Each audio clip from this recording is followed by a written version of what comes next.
Imagine stepping into the flickering shadows of a medieval village where every day is a test of endurance. Life in the Middle Ages was raw, vivid, and unpredictable. A world without supermarkets, central heating, or modern medicine. Survival was not a concept, it was a daily, sometimes desperate, practice. From the frost-bitten Northlands to the fertile valleys of southern Europe, people lived in a delicate balance with nature, dictated by the rhythm of seasons, the threat of famine, and the whims of rulers. Society was rigidly structured. At the bottom were the peasants, farmers, labourers, and craftspeople, whose lives revolved around the soil and the crops it could yield. Their existence was simple, yet perilous. A single failed harvest could mean weeks of hunger or worse.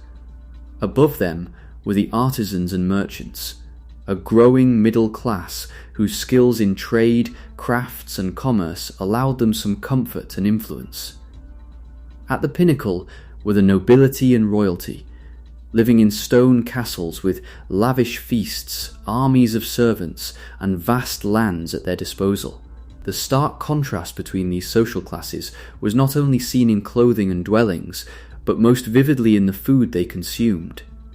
In the medieval world, what you ate was a reflection of who you were, where you lived, and the seasons you endured. Food was far more than nourishment, it was a symbol of survival, social status, and even piety. The stark divide between peasants and nobles was never more visible than on the dining table.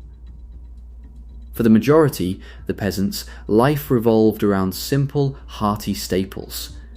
Bread was the centerpiece, often made from barley, rye, or oats rather than wheat, which was reserved for the wealthier classes. Porridge, a thick, savoury mixture of grains, was another daily staple, often enriched with seasonal vegetables like cabbage, turnips, and onions. Meat was rare, usually reserved for special occasions or foraging.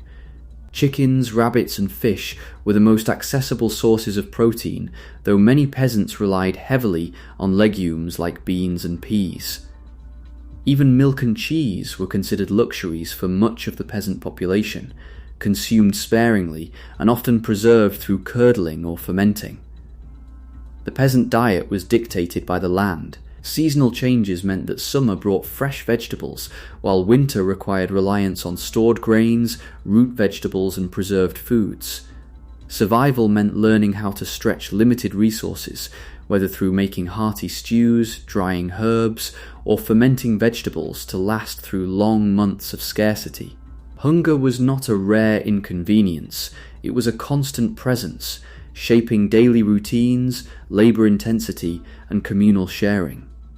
In contrast, the nobility enjoyed a world of abundance that seemed almost fantastical to the common folk.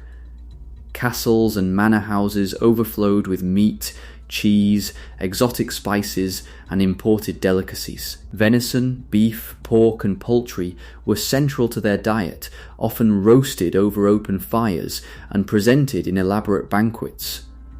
Spices such as cinnamon, cloves, and saffron were not just for flavour, they were symbols of wealth and status, imported from distant lands at enormous cost. Honey, sugar, and wine enhanced dishes and reinforced the cultural separation between elite and peasant diets. Banquets were theatrical affairs, with multiple courses, intricately presented dishes, and a focus on visual spectacle as much as taste. Food was part of political theatre, serving lavish meals demonstrated power, generosity, and the ability to support retainers and allies. Even within noble kitchens, knowledge of herbs, spices, and preservation techniques was crucial, as a spoiled meal could ruin a social event or invite illness. Between peasants and nobility existed a growing merchant and artisan class, particularly in towns and cities. Their diets combined practicality with occasional indulgence. They consumed more protein and dairy than peasants, but had less access to exotic imports than the nobility. Their meals often reflected local produce and market availability, forming the early foundation of regional culinary identities. Religious influence was present across all classes. Fasting days and religious observances dictated meal frequency and content, sometimes requiring abstinence from meat or dairy for weeks. Monks and nuns maintained their own food traditions, often experimenting with recipes and preservation methods that spread knowledge to surrounding communities. Thus, the medieval diet was a mirror of society itself, stratified, resource-driven, and seasonally bound. Food defined life, survival, and social identity, forcing ingenuity among the peasantry while celebrating luxury among the elite. Understanding these dietary patterns gives us a window into the daily struggles, triumphs, and cultural values that shaped the medieval world. The backbone of medieval survival was agriculture. Without fertile fields, reliable crops, and well-managed livestock, entire communities could crumble. For peasants and nobles alike, the success of the land dictated everything: food, wealth, and security. Farming was not a hobby or a seasonal chore, it was the lifeblood of society, demanding knowledge, skill, and ceaseless labour. Fields were the heart of medieval life. Peasants laboured from dawn to dusk, ploughing with oxen or horses and wooden ploughs reinforced with iron. The three-field system, a key agricultural innovation, rotated grains, legumes, and fallow land, improving soil fertility and ensuring more reliable harvests. Wheat, rye, barley, oats, and legumes formed the foundation of diets, determining bread, porridge, and seed supply. Livestock supplemented crops. Sheep provided wool and meat, goats offered milk, pigs foraged freely, and cattle supported ploughing, transport, and dairy production.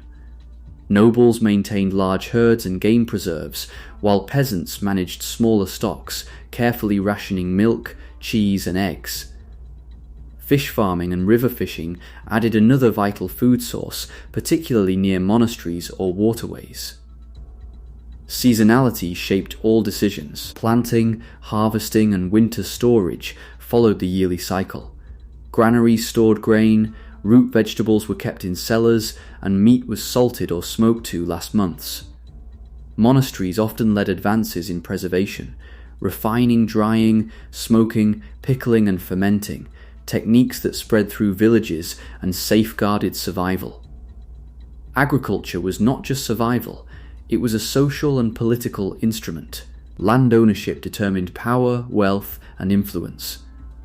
Lords collected taxes in kind, grain, livestock, or labour from peasants, creating a delicate balance between obligation and sustenance.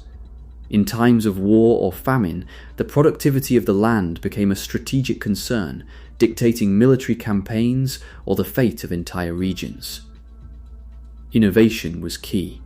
Irrigation channels, watermills, and windmills transformed the efficiency of cultivation. Crop rotation, selective breeding of livestock, and the introduction of new plants gradually enhanced yields.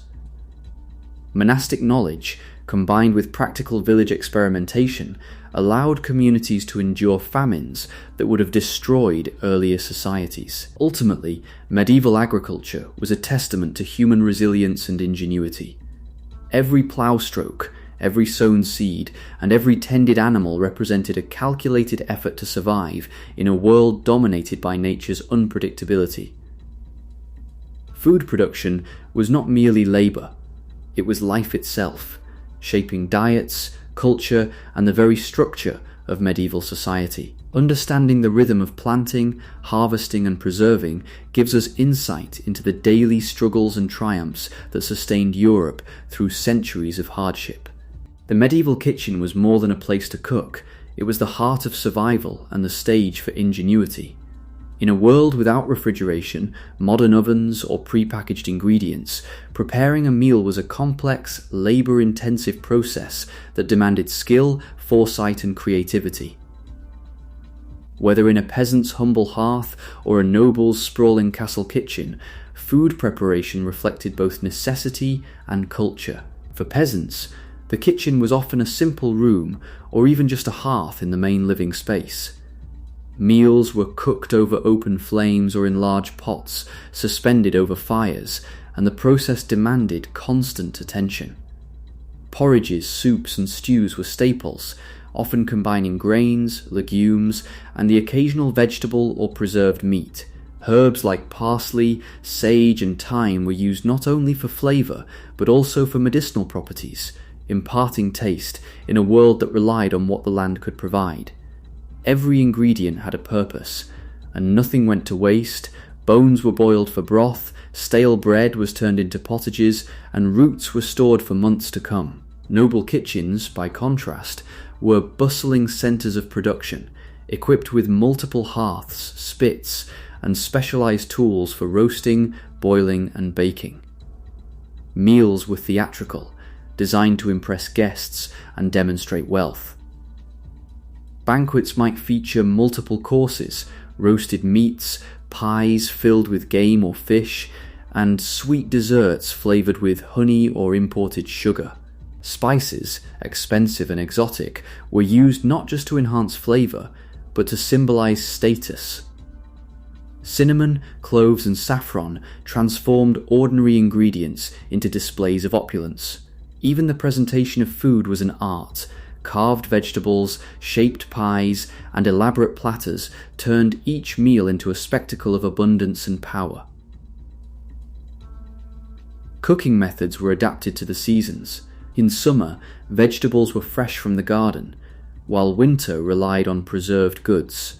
Smoking, salting, pickling, and drying were essential for survival. Bread, the foundation of every diet, was baked in communal ovens or large stone hearths.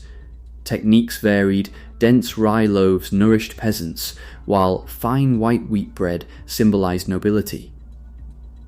Ale was often brewed in place of water, providing a safer, more caloric drink, while wine was reserved for those who could afford the luxury. Religious observances also influenced cooking.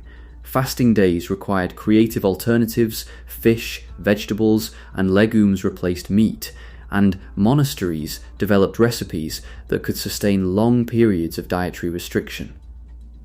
The need to balance nourishment, flavour, and ritual drove culinary innovation across all classes. The medieval kitchen was also a place of improvisation and experimentation. Monks and nuns experimented with herbs, fermentation, and preservation, sharing knowledge with the wider community. Simple tools like knives, mortars, and wooden spoons became instruments of survival, while the act of cooking itself was a blend of necessity and artistry. Ultimately, medieval food preparation was a reflection of society, resourceful, hierarchical, and deeply tied to the rhythms of the land. Each meal told a story of climate, social status, religious observance, and human resilience. Cooking was more than flavour. It was survival, culture, and an enduring testament to the ingenuity of people who shaped sustenance into an essential, artful part of life. In the medieval world, the difference between life and death often hinged on one crucial skill: preserving food. With no refrigeration, no canning, and winters that could stretch for months, communities had to develop ingenious methods to store enough sustenance to survive. Preservation was a science, an art, and, in times of famine, a desperate measure that shaped every aspect of medieval life. Grain was the foundation of survival. Villagers relied on granaries, simple yet essential structures built to protect the harvest from moisture, pests, and theft. Grain stored in barrels or sacks could last months if properly managed.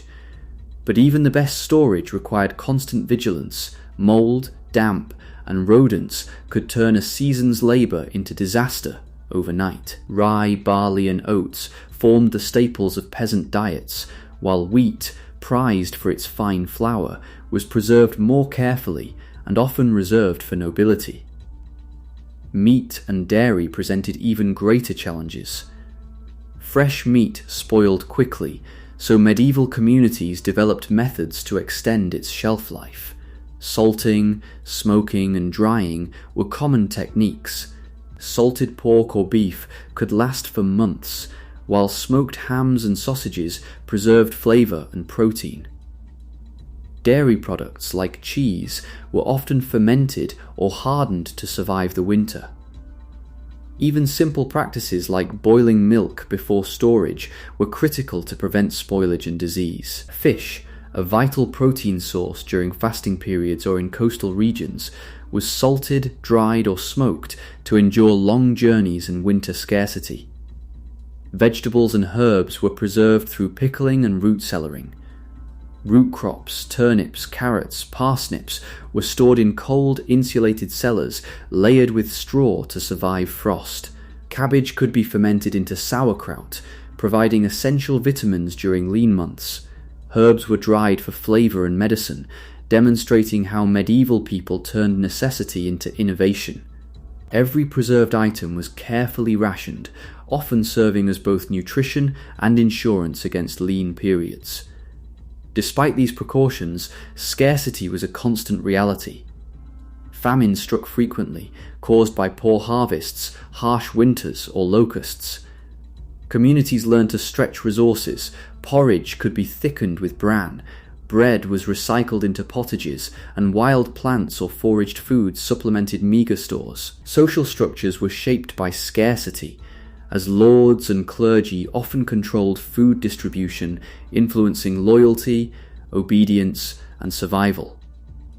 In cities, markets became lifelines, but they were vulnerable to shortages, price inflation, and political disruption.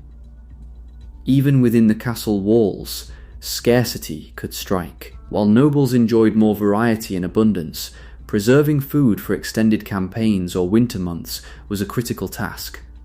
Spices and imported goods were not merely luxury, they helped maintain nutrition when local crops failed.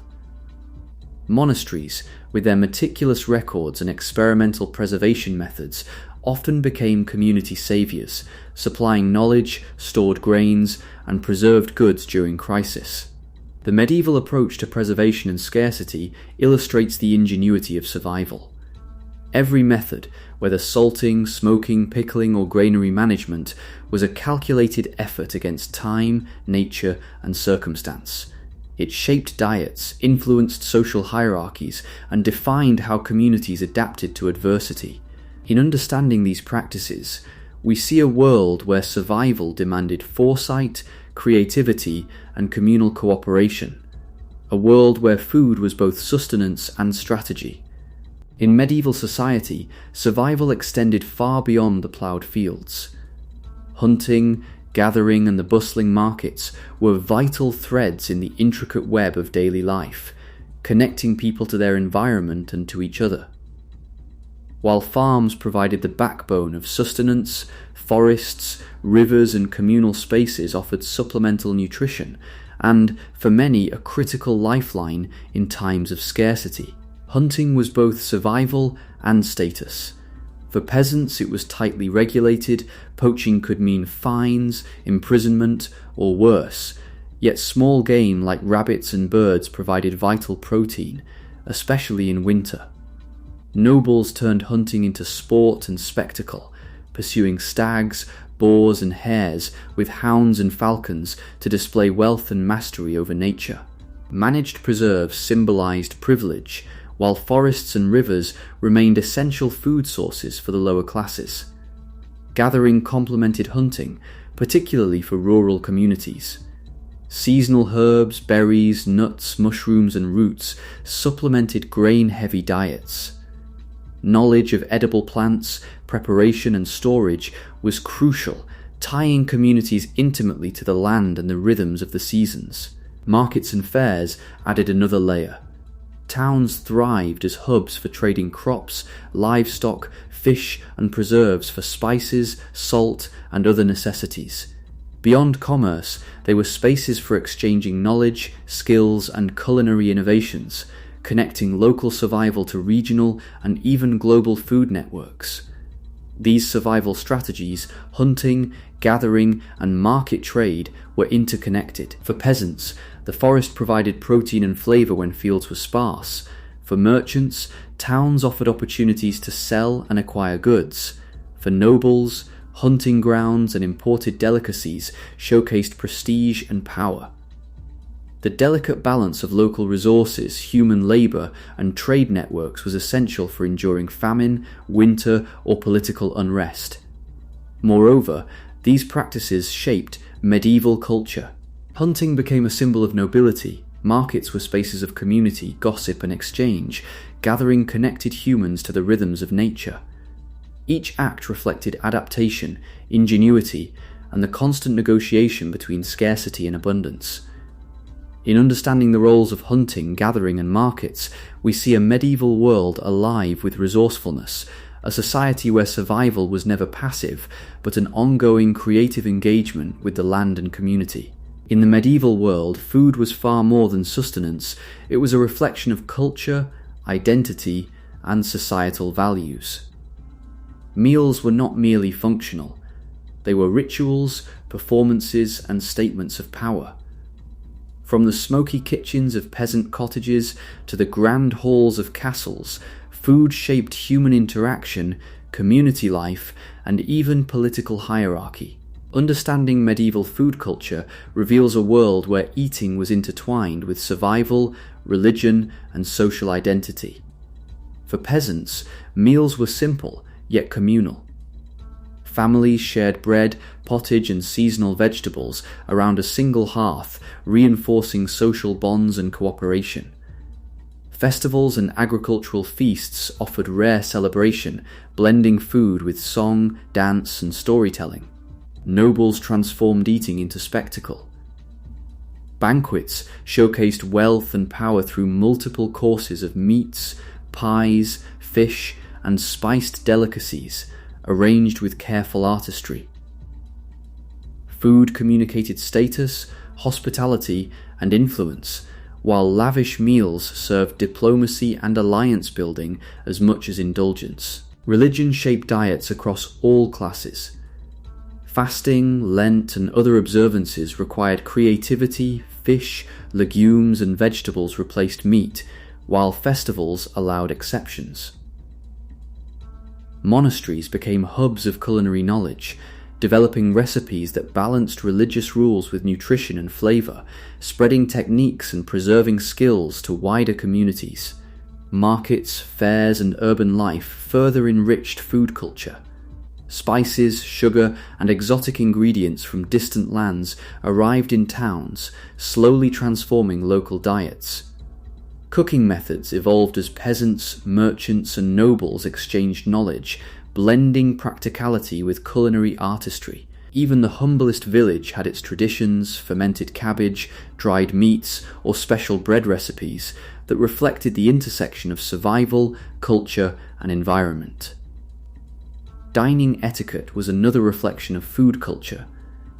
Nobles observed strict rules: who ate first, what utensils were used, and how to interact at the table, all of which reinforced social hierarchy. Peasant communities, though simpler, also observed unspoken rules of sharing, portioning, and respect for elders or communal resources. Ultimately, medieval food culture was a complex tapestry woven from survival, ritual, and identity. Meals reflected the rhythms of the seasons, the stratification of society, and the interplay between scarcity and abundance. Eating was never passive.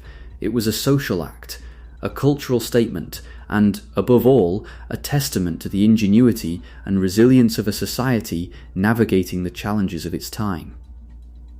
Through food, we glimpse the values, priorities, and daily lives of a world both harsh and richly human.